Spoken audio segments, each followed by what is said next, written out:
കുരിശിന്റെ മിഴിയിലൂടെ എന്നിലേക്കു നോക്കുമ്പോൾ ഞാൻ എത്ര ചെറുതായവൻ.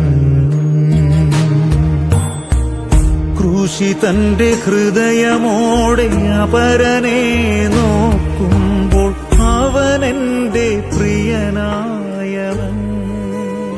ക്രൂശിതനായ ഈശോയെ, അങ്ങേ ഞങ്ങൾ കുമ്പിട്ടാരാധിക്കുന്നു. ഈശോയെ, നോമ്പ് കാലം ഒത്തിരി മക്കൾ വലിയ ത്യാഗങ്ങളൊക്കെ സഹിച്ച് കഠിന നോമ്പ് നോക്കി പുണ്യപ്രവൃത്തികളൊക്കെ ചെയ്ത് തങ്ങളുടെ കുടുംബത്തിനും പ്രിയപ്പെട്ടവർക്കൊക്കെ വേണ്ടി പ്രാർത്ഥിക്കുന്നവരാണ്. ഈശോയെ, അവരെ അവിടെ നിന്ന് അനുഗ്രഹിക്കണമേ. കർത്താവ്, ഈ ദിവസങ്ങളിൽ ഉപവസിച്ച് പ്രാർത്ഥിക്കുന്നവരുണ്ട്, തീർത്ഥാടന കേന്ദ്രങ്ങളിൽ സന്ദർശനം നടത്തുന്നവരുണ്ട്, കുരിശുമല കയറി പ്രാർത്ഥിക്കുന്നവരുണ്ട്, വെള്ളിയാഴ്ചകളിൽ കുരിശിൻ്റെ വഴികൾ ചൊല്ലി പ്രാർത്ഥിക്കുന്നവരുണ്ട്, എല്ലാ ദിവസവും മുടങ്ങാതെ പള്ളിയിൽ പോകുന്നവരുണ്ട്. ഈശോയെ, ഈ മക്കളെ പ്രത്യേകം സമർപ്പിച്ച് പ്രാർത്ഥിക്കുന്നു. അവരുടെ ത്യാഗങ്ങളും യാചനകളും ഒക്കെ ഏറ്റെടുത്ത് അവരെയും അവരുടെ കുടുംബത്തെയും കർത്താവെ സമൃദ്ധമായിട്ട് അനുഗ്രഹിക്കണമേ.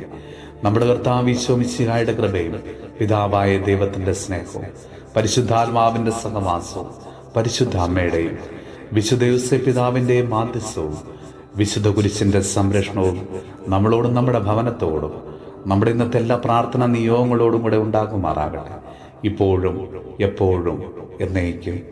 ആമേൻ. കുരിശിന്റെ മിഴിയിലൂടെ എന്നിലേക്കു നോക്കുമ്പോൾ ഞാൻ എത്ര ചെറുതായവൻ. ക്രൂശിതന്റെ ഹൃദയമോടെ അപരനെ നോക്കുമ്പോൾ അവനെന്റെ പ്രിയനായവൻ.